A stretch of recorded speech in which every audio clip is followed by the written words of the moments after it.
Today I'm making this bow bag. Ever since I seen it on TikTok about a year ago, I knew I had to have it. First thing to do was to choose my material, and I wanted something a little darker than the reference photo. I don't even remember buying this material, but it was sitting right on top of my stash when I went looking. Anytime bed sheets are on sale, I always pick up a set, so I have lots of them in my fabric stash.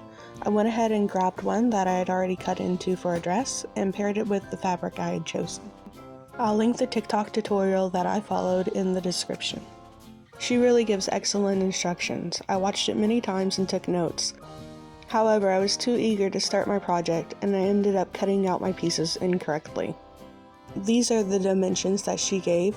However, I accidentally measured out the big bow on my fashion fabric when I wanted the small bow to be the pattern. So I decided to just change the heights on both bows and carry on from there. With the pieces cut, then it was time for pinning. Lots and lots of pinning.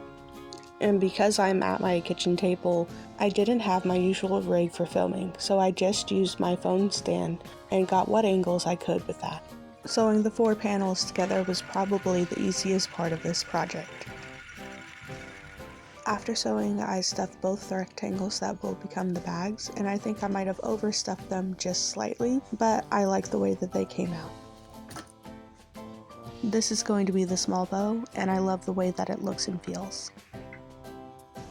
Somehow I forgot to film making the center ring and putting the canvas in, even though I had to do it 3 times because I kept sewing it inside out. Getting the rectangles into the ring wasn't all that hard, even though it looks a little violent.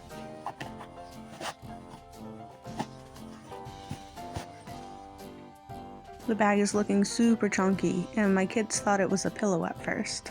That's as far as I got on day 1. Day 2, I'm back in my comfy spot, and all I had to do today was the strap. I had hyper-focused on the bag the day before and spent 6 hours working on it, but today it took me 3 hours just to sew the strap. You might think that's because of the little machine that I'm using, but this $20 kids sewing machine is actually really good, and I've used it for almost all of my sewing over the past year. So no, it was me. I'm the problem. I kept getting distracted.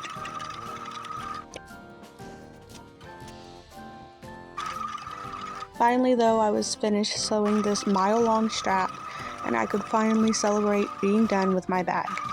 Oh wait, no. I had to turn the strap inside out first. No worries, that only took me another 2 hours. My husband found this really great hardware, so that's what I decided to use for the strap. And there was no way I was doing a zipper for the bag closures, so I decided to go with hook and eyes, which honestly probably wasn't any easier, but at least it wasn't a zipper.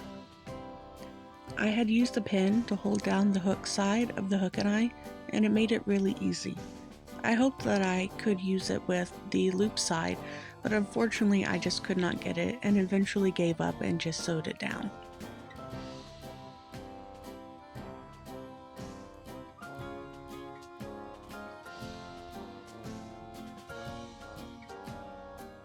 I ended up doing only 1 closure on each pouch for a total of 4.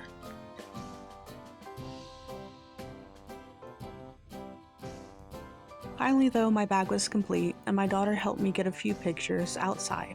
In hindsight, I probably shouldn't have worn black for the pictures though. So final thoughts on the bag. I really do love it, and the tutorial that I followed was excellent. I wish I had done what I think is called top stitching around the edges of both bags. That way it could close without shifting around too much. Other than that, I think this bag is perfect and I'm excited to use it at an upcoming event. If you've watched all the way to the end, thank you so much. Consider subscribing and come back next time for something new.